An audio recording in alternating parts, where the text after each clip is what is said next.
Brian, we were just talking about a friend of mine who is likely married to a narcissist. She doesn't think she is. She thinks that he's got narcissistic tendencies from his family, but that he's not a true narcissist. And so when she shared this with me, every time I've seen her, she's been crying and has this litany of thoughtless things that he's done. And I know that she needs to separate, but she's not listening to me. And so I was telling Brian, I'm like, you know, she is at the very beginning of needing to separate, but she's so traumatized from the thoughts of having to like accept the fact that it's over. You've been trying so hard. You've given it 20 something years. You've given it all. You've given it your all, and it's not going anywhere because it's narcissism, and narcissism is going nowhere except to demise. And so the quicker you can realize that, the easier it is. But also, you're so traumatized and you don't realize what a monster you're dealing with. And so Brian was just telling me kind of how he felt when he first got to that point of realizing that this, my dream, my hope, my family, he had 4 kids like I did, is over. And what did you do? It was horrible. I set up that first meeting with the attorney. I think I paid him $250 just for a kind of a discovery visit. And you're sitting there at the table and you're shaking and you're scared and you're like, wow, never thought I'd be sitting at this table. And yet you were, and you are, and I was. And you have to tell him what's going on. And he's sitting there listening, and he says, it's horrible what you're having to go through, but here's what you need to do. And then he goes right into some things that I had to do right away. Which was what? What's some good things you can share? He's like, do you have any joint accounts? And I'm like, yep, okay, you got to get rid of those. Checking, credit card, change all of your passwords, and just things like that to protect yourself. Not to harm the other person, but when emotions get involved, and they do in divorces, people do irrational things, and so you have to be prepared for that to make sure you're not that you don't get yourself in trouble, because you do have to survive. But you go into survival mode at that point, and it's not fun. But the good news is you do get through it. You will get through it. Everybody used to tell me there's light on the other side of the tunnel. Sometimes you can't see it, but you will get through it, and it's going to be a hard road. It's super hard to believe. So in order to survive narcissistic abuse, you go into survival mode, you turn into someone that you're not, you turn into this person that everybody likes, easygoing, no problems, you're not gonna cause any ruckus, and then you need to get out of this relationship that's killing you, and you need to move into a different direction. And you'll have how much support? What kind of support did you have? I had support from different places. I started finding some men friends that had been through what I'd been through, to ask, how did they do it? What would I have to look out for?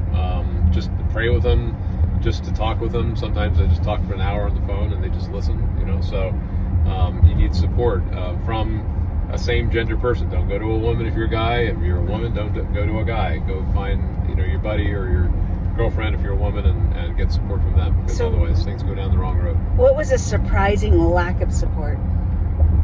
Lack of support.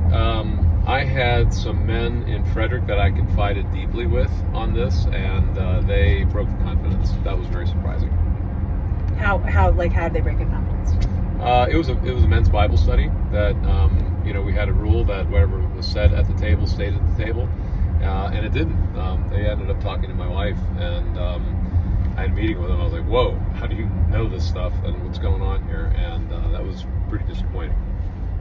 Yeah, that's really disappointing. Yeah. So how did the church support you? I know that when I was doing it, I was like abused. I was hanging on for my life. I had survived cancer. I was trying to stay alive, and my church is like, you got to stay in there. God hates divorce, and you got to stay in there. That was the one red line that I had in the sand that I think my ex-wife knew was there, was that anytime the word divorce came up, that's where I was going to stop, because I understood the Bible say you can't get divorced. It's not what the Bible says. God hates divorce, but he does not prohibit it. And So that was a red line. The other thing was the church stepped out of its bounds in terms of its support. It started getting into legal help and counseling and things like that, and it really made things murky and messed up, and the church needs to know its role in a divorce, which is to support both spouses and not get into, and when it gets into legal things or starting to talk about finances, that's when they should bow out and say, you know what, we're out of our lane. You need to go find an attorney and some financial support, and we'll pray for you, and we hope for the best for both of you. So that's right. But you were dealing with narcissistic abuse the way I was, right? I was.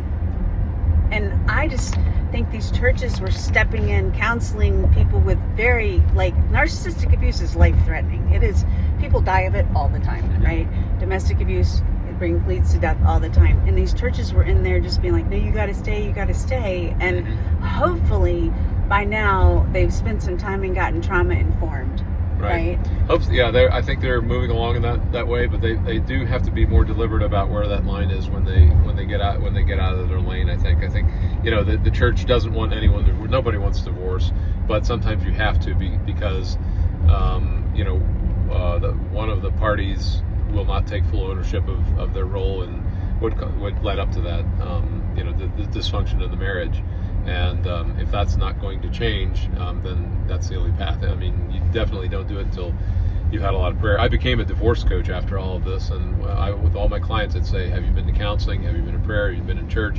Have you looked to see what God's doing here? If they haven't done that, I'd say, you know what?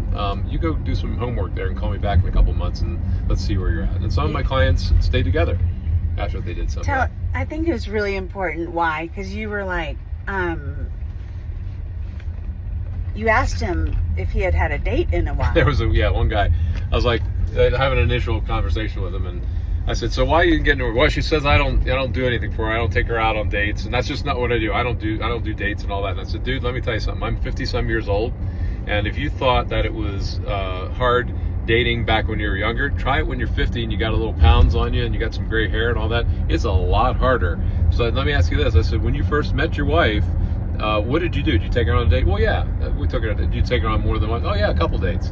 And then you courted her before you got married, and you went, oh, yeah, we had a good time, went on a date. So what you're saying is you do know how to date. You just don't want to do it right now with your wife. And it got kind of quiet. And he said, you're right. I said, why don't you go take her out on a couple dates, and then you let me know. He stayed together. Yeah, that's awesome. That's awesome, because the grass seems greener, but when you think about all the work that comes through divorce. And so Brian went and got his divorce coaching license because he was helping me. My divorce was crazy. I was so vulnerable. I was a stay-at-home mom. I was traumatized. I'd never been you were my first client. I'd never been in the legal system. I was so naive. I trusted everybody, and I had a lawyer that was looking to make a percentage of my estate. Yeah. And so Brian went and got his divorce coaching. So Brian, you have can you just, I'm going to wrap this up, but just tell me a couple pieces of advice when someone's entering this process. I'm leaving, and it's a narcissist, Brian.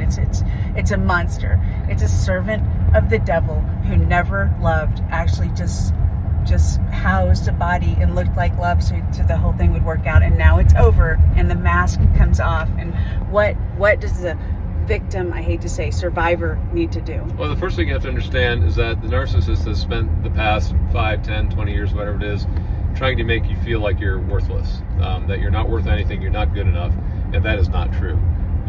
God made you very worthwhile and very valuable and of incredible quality to do something fantastic in this world, and you just don't see it right now because you're beat down for so long. So that's the first thing. You're here to do something significant. Then get yourself well. Get a good therapist, get a good counselor, and just pour everything out to them and get yourself well.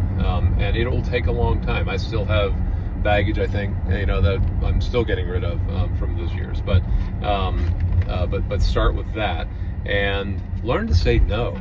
Because if you're with a narcissist, you've become someone who can't say no with someone who can't hear no. And that is a very toxic situation. So it's okay to say no. It's okay to have boundaries. It's okay to say, you know what, if you keep talking like that, I'm going to hang up the phone. And they do, and you hang up the phone. Protect yourself. Don't let them beat you up. Yeah. And the money thing, they're going to do things more dark and sinister than you can fathom. just don't have that wicked mind that they have, but they do. And as long as they know no one thinks you're going to get back together again, they're going to go full board. It's like trying to have a battle And one last thing. with the cartel. They don't care. They don't care. They're just going to take. And one last thing, pray for your ex, because if your ex is a narcissist, they are not comfortable with themselves and they're not well. Pray for them that they can have healing too. And we don't call it ex. We call it Former. spouse. Anyway, take care. I'm sorry you're going through this, but there's life on the other side. But sometimes you got to get right on out.